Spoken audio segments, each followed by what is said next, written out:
Olá, meus amigos, olá, minhas amigas, bom demais estar aqui com vocês, aqui na Tropa do Greco. Vamos fazer agora uma imersão, vamos fazer agora um mergulho bem top aí no direito penal. A gente tem muita discussão bacana, interessante aí pela frente, a gente vai passar, se Deus quiser, muito tempo juntos. Então, a minha ideia é fazer uma viagem com vocês aqui no direito penal.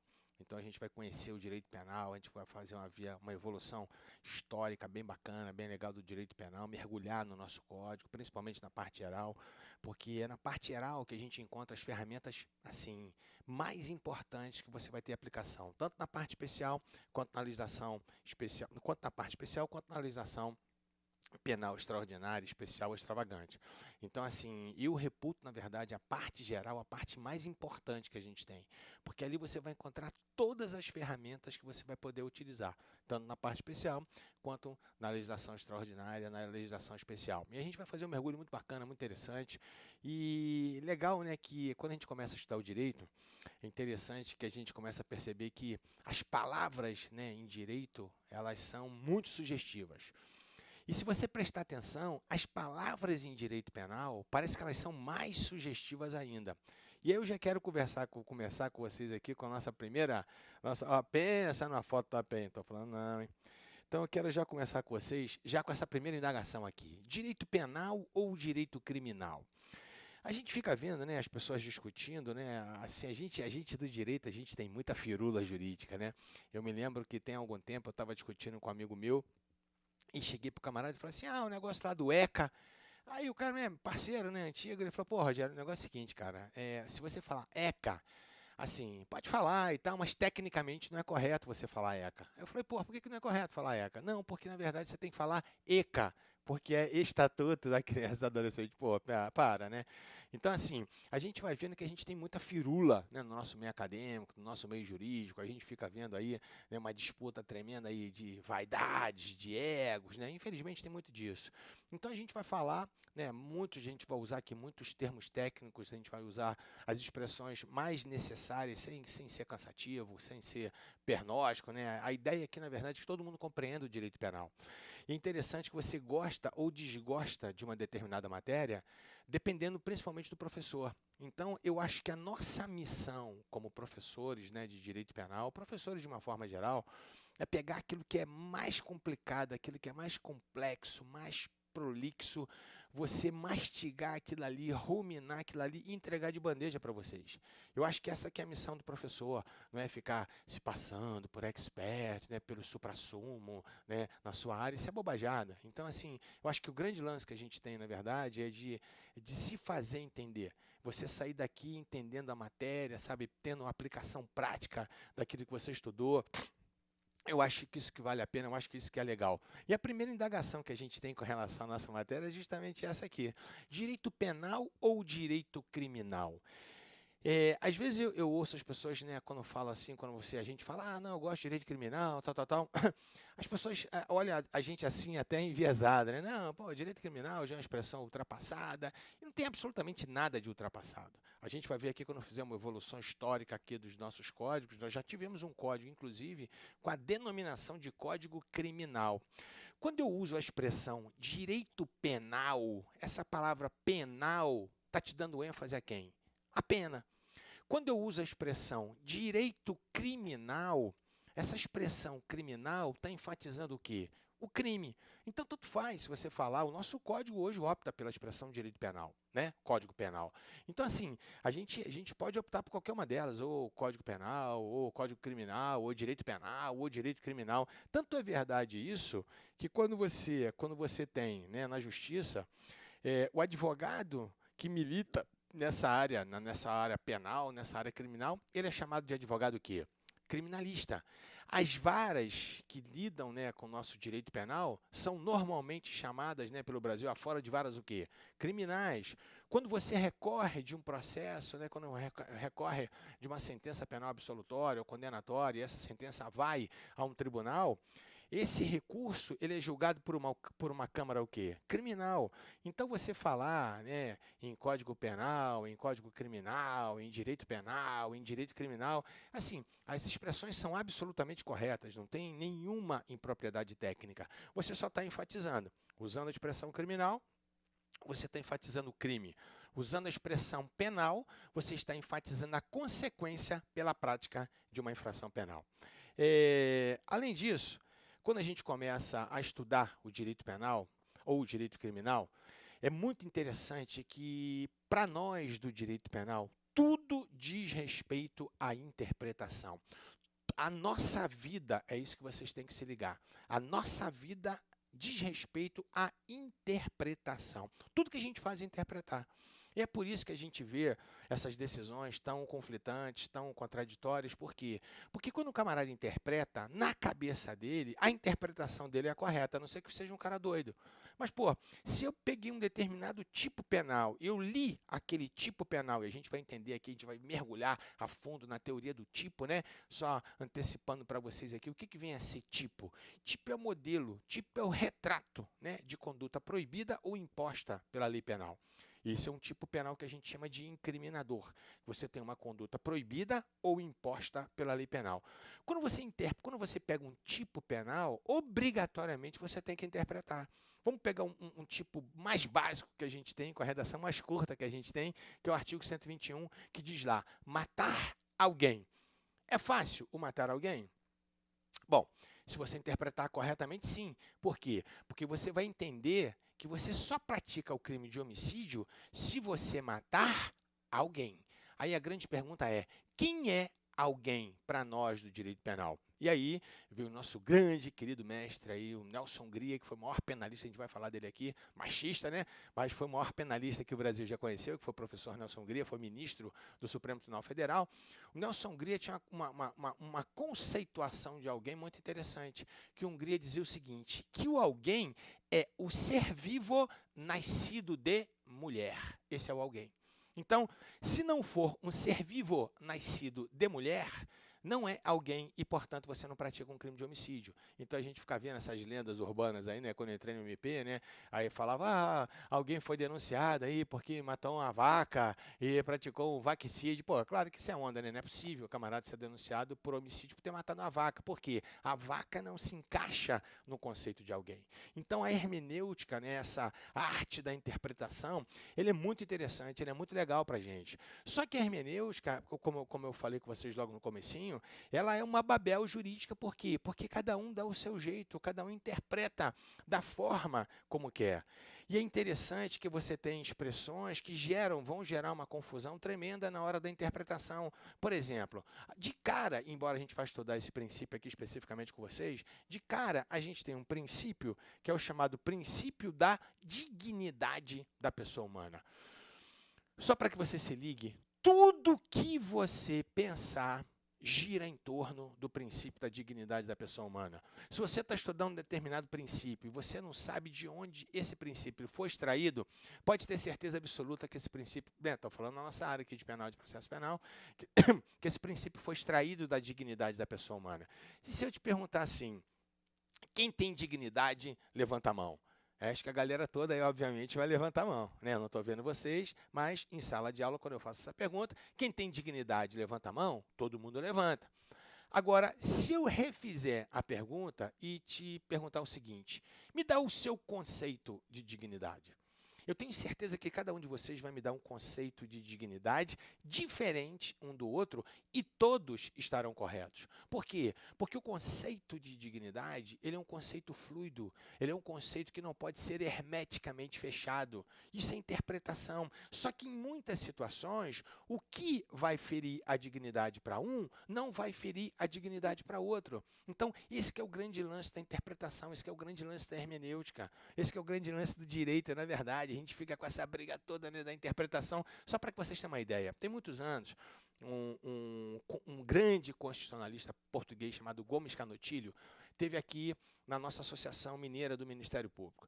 E a palestra que o Canotilho tinha dado para a gente aqui foi justamente sobre o princípio da dignidade da pessoa humana. Isso tem muitos anos, deve ter mais de 20 anos. E nessa época que ele veio, em Belo Horizonte tinha uma boate, coincidentemente, e essa boate chamava Willow. Só que veio o Canotilho aqui e trouxe um caso que era muito similar àquilo que estava acontecendo aqui na boate Willow. Por quê? Em Portugal, um dono de um restaurante português, ele quis inovar e ele contratou um monte de anãozinho, sei lá, uns 30, 40, 50 anões. E o que esse camarada fez no restaurante dele? Na antessala, no Scott Bar, antes dele entrar no ambiente principal do restaurante para fazer as refeições, tinha, né, aquele ambiente de Scott Bar, o cara tá lá aguardando mesa, toma um drinkzinho, come um amendoinzinho, sei lá o quê, um tira-gosto. E aí o que esse camarada fez? Qual foi a sacada desse cara? Ele pegou esses anões todos, colocou um tampão na cabeça desses anões e fez o anão como se fosse um suporte da mesa. As pessoas chegavam ali naquele antibar, naquele Scott Bar, e colocavam, né, o copinho em cima da cabeça lá do tampão lá do anão, comia ali, o anão ficava ali paradinho, coitado, ali embaixo. A sociedade portuguesa se rebelou contra isso e entrou na justiça querendo fechar o restaurante. Aqui em Belo Horizonte, nós tínhamos uma boate chamada Willow. Willow, em inglês, quer dizer anão. Então, na época, o porteiro era anão, o maître era anão, o cozinheiro era anão. Né? Não vou falar que era uma boate temática, porque anão não é tema. Não é politicamente correto falar isso. Mas a boate era toda assim. Lá em Portugal, eles entraram na justiça querendo fechar essa boate, dizendo que fazer um anão de mesa era ofensivo à dignidade da pessoa humana. Pergunta: fazer um anão de mesa é ofensivo à dignidade da pessoa humana? A sociedade portuguesa entendeu que sim. Só que os anões, eles se habilitaram no processo contra esse processo, dizendo o seguinte: quem falou para você que eu não curto ser mesa? Eu gosto de ser mesa.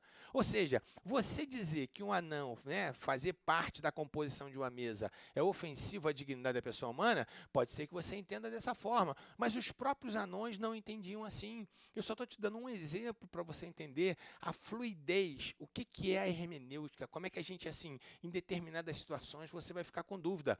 Outra situação, para que você possa aplicar o nosso princípio aí da dignidade da pessoa humana.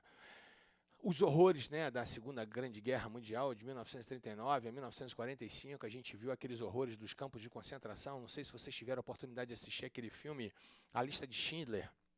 E assim, na Lista de Schindler, ele foi um filme assim muito forte, vale a pena você assistir.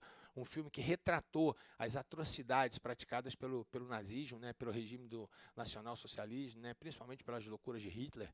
Enfim, mas ali você via os campos de concentração. Bacana?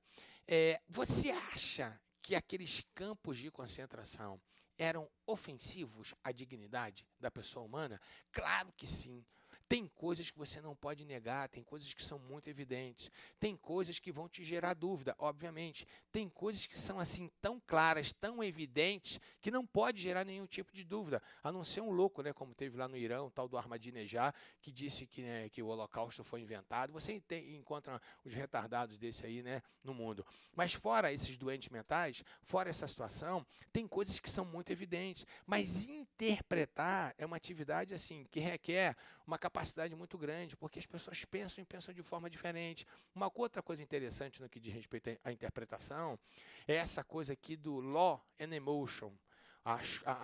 A grande pergunta que a gente tem é o seguinte, né? Quando você tem, quando o sujeito interpreta, quando ele aplica a lei, vocês acham realmente que existe aquela coisa do julgador imparcial? Você acha que aquele cara que julga, ele é 100% imparcial? Vou contar uns casos aqui, fazer uma meia-culpa aqui de algumas situações. A gente viu, né, recentemente na Operação Lava Jato, aquelas interceptações ilegais que foram feitas aí foram recebidos aí pelo Intercept, não sei o quê, e divulgadas na mídia, da conversa do Moro com o Deltan, aquelas coisas todas que a gente viu aí, e as pessoas se horrorizaram, né, mas é impossível, não pode o promotor conversar com o juiz. Amigo, deixa de ser hipócrita. Como é que não pode o promotor conversar com o juiz? Não pode o juiz ser influenciado diretamente pelo promotor como se ele fizesse parte da acusação. Mas assim, eu fui promotor de justiça há 30 anos, eu trabalhei no MP há 30 anos. Eu só trabalhei basicamente no crime. Desses 30 anos, eu trabalhei 29 anos ininterruptamente no crime. E, poxa, eu ia fazer uma operação, eu precisava de um mandado, eu tinha que conversar com o juiz. Isso era a coisa mais normal do mundo.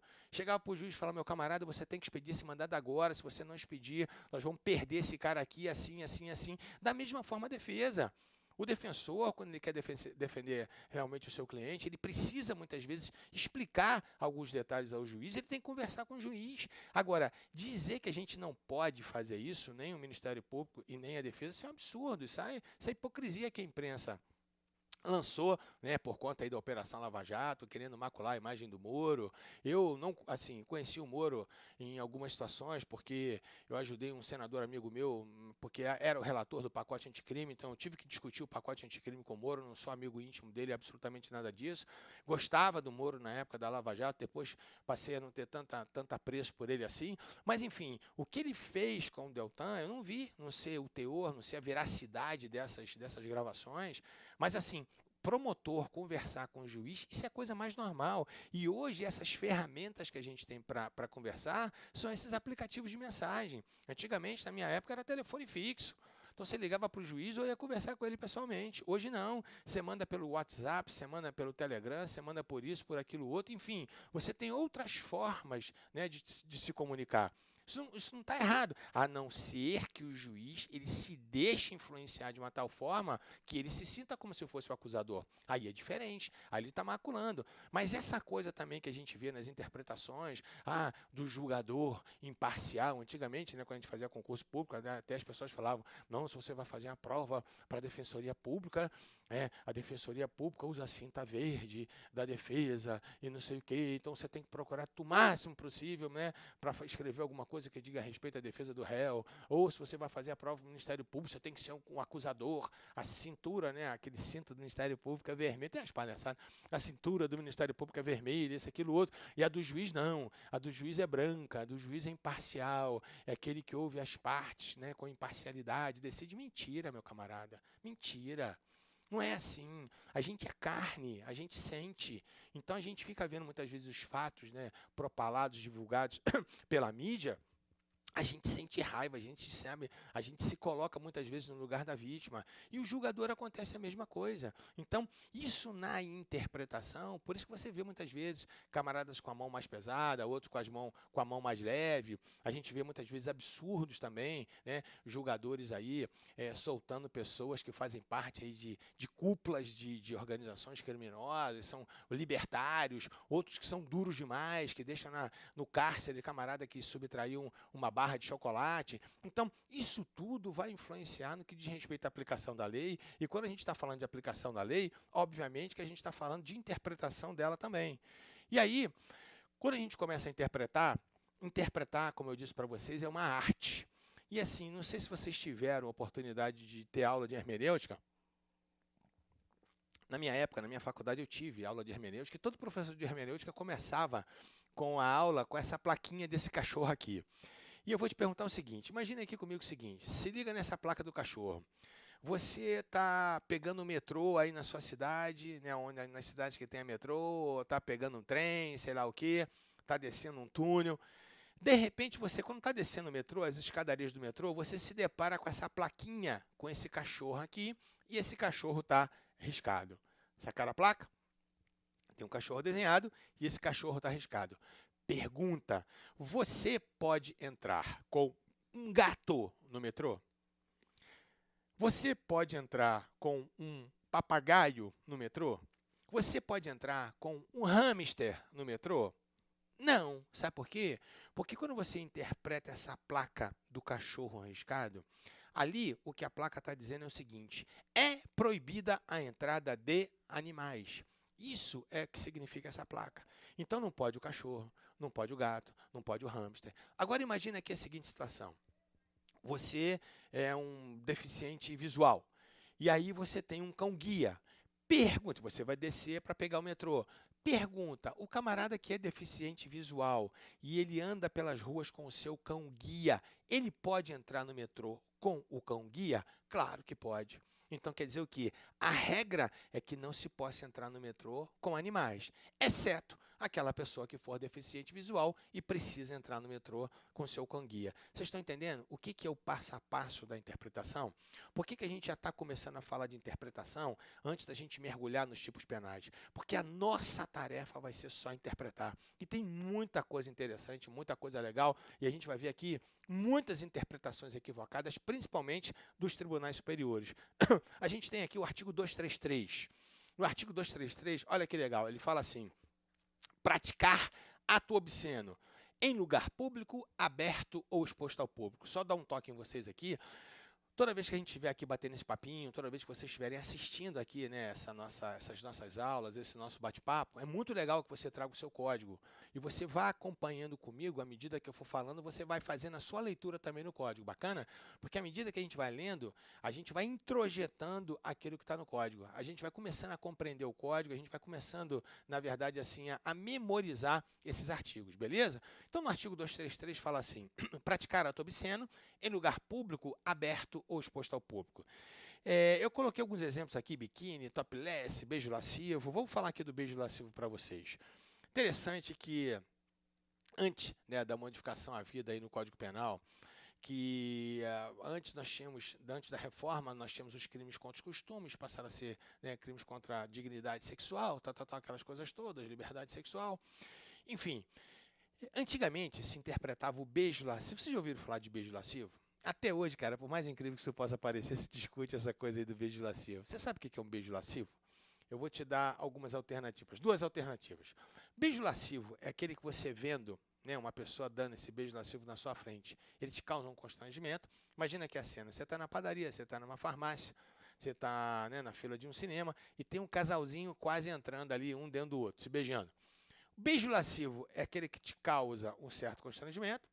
O beijo lascivo é aquele que você tem inveja, você fala, pô, que ele está no lugar do cara ali. Então, assim, primeiro você já tem que se identificar, né? Mas, poxa, já era um absurdo, porque antes da modificação à vida, no Código Penal, se interpretava o beijo lascivo como se fosse um ato obsceno. Porque a lei fala, praticar ato obsceno em lugar público, aberto ou exposto ao público. Então, se entendia o beijo lascivo como se encaixando nessa modalidade de ato obsceno. Com a modificação que aconteceu no Código Penal, começou a acontecer uma interpretação muito radical por alguns tribunais e por alguns autores também. Então, por exemplo, o Tribunal de Justiça de São Paulo passou a entender que o beijo lascivo forçado, ele se configuraria em crime de estupro. E aí a gente tem que começar a ficar preocupado com determinadas interpretações, por quê? Porque dos ramos do ordenamento jurídico, o direito penal, ele é, com toda certeza, ele é o mais severo de todos. Por quê? Porque você lida com o bem mais importante que você tem depois da vida, que é o seu direito de liberdade. Então, a gente tem que ter muito cuidado quando a gente lida com o direito penal. O direito penal, por isso que ele não serve para tudo. A gente tem que trabalhar com o direito penal sempre como última ratio. A gente vai ver isso aqui, e nunca como prima, nunca como solo ratio. Mas alguns tribunais, a exemplo de São Paulo, alguns autores, a exemplo do Guilherme de Souza Noite, passaram a entender que o beijo lascivo forçado se configurava em crime de estupro. Só que a pena do crime de estupro, para que a gente tenha uma ideia, é uma pena que varia de no mínimo 6 a 10 anos de prisão. Para que vocês entendam, a pena mínima do crime de estupro é a mesma pena mínima do crime de homicídio. Então a gente tem que ter muito cuidado quando a gente efetivamente assim começa a fazer interpretações muito ligadas a movimento de lei e ordem, porque a gente tem que ter cuidado com o direito também de liberdade das pessoas. A gente não quer gerar sensação de impunidade, mas a gente, por outro lado, também não quer que a justiça, né, seja tratada de forma assim, né, cuide, né, de situações basicamente que vai fazer com que a justiça seja, né, tratada de forma absurda. Então, essa coisa do beijo lascivo, né, essa coisa do ato obsceno, isso são modalidades de interpretação que foram sendo modificadas ao longo dos anos. Para que vocês tenham uma ideia, e a gente já fechando esse bloquinho nosso aqui, lá no artigo 155, parágrafo 1º, fala assim, a pena aumenta-se de 1/3 se o crime é praticado durante o repouso noturno. Aí eu venho e te pergunto, o que é repouso noturno? Esse aumento de 1/3 é um aumento significativo, né? E a lei fala, a pena aumenta-se de 1/3 se o crime é praticado durante o repouso noturno. O que é repouso noturno? Hungria dizia o seguinte, repouso noturno é o momento em que a cidade dorme. Por que a pena ela é aumentada de 1/3, que é um aumento assim, de 33%, é um aumento altíssimo na pena? Por quê? Sabe por quê? Porque o juízo de censura é maior, o juízo de reprovação, o juízo de reprovabilidade é maior, porque o camarada se valeu para praticar a subtração no momento em que o bem estava menos guarnecido, no momento em que o bem estava menos vigiado. Por isso é que a pena ela é aumentada de 1/3. Mas a gente tem que entender em que situações acontece o repouso noturno. Por exemplo, o camarada vigia e ele trabalha no horário de meia-noite às 6 da manhã. Bacana? E ele chega na casa dele às 8 horas da manhã, 9 horas da manhã ele faz um lanchinho, 10 horas, 10 e meia, ele está no pico do sono dele. Alguém sabendo que esse cara era vigia, que chegar em casa cedinho, que 10 horas, né, 10 e meia da manhã, o pico do sono é como se fosse o nosso 2, 3 horas da manhã, alguém entra na casa desse camarada e subtrai o telefone celular que ele tinha acabado de comprar, novinho o iPhone dele. Pergunta, esse camarada que entrou na casa do vigia às 10 e meia da manhã, sabendo que era horário de pico de sono dele, o crime foi praticado durante o repouso noturno? Não, não por quê? Porque a lei, além de exigir o repouso, ela exige que o repouso seja à noite. Então, o princípio que a gente vai observar nesse caso chama-se princípio da legalidade. Porque se a lei se contentasse tão somente com o repouso, ela diria o seguinte: a pena aumenta-se de 1/3 se o crime é praticado durante o repouso, ponto, e acabou. Mas não é isso que a lei quer. A lei diz que é repouso e, além de repouso, é repouso noturno. Então, olha como é que é a coisa da interpretação. Beleza. Não sei se vocês já tiveram oportunidade, uma experiência muito ruim, de ir a um CTI de hospital. No CTI, muitas vezes, são em lugares assim subterrâneos, sem janelas, né? Aquele ambiente fechado, aquele ambiente horrível, assim, horrível. Ambiente de CTI, na minha opinião, né? Sou muito, não gosto, né, de determinados ambientes, não. Alguém, nesse ambiente de CTI, às 3 horas da manhã, subtrai um aparelho de ultrassom. Pergunta: o crime foi praticado durante o repouso noturno? Não. Por mais que fosse o período da noite, no CTI, 3 horas da manhã ou 3 horas da tarde, a movimentação é a mesma, a movimentação é igual. Ou seja, há lugares em que não existe a situação de repouso. Então, para que você possa aplicar a causa especial de aumento do repouso noturno, é preciso que você entenda que o bem, naquele momento, está menos guarnecido, está menos vigiado, e isso acontece durante o período da noite. Beleza? Então, partindo daí é que a gente começa as nossas interpretações. A gente vai ver que tem uma viagem muito bacana de interpretações pela frente aí. Beleza? Isso aí, galera.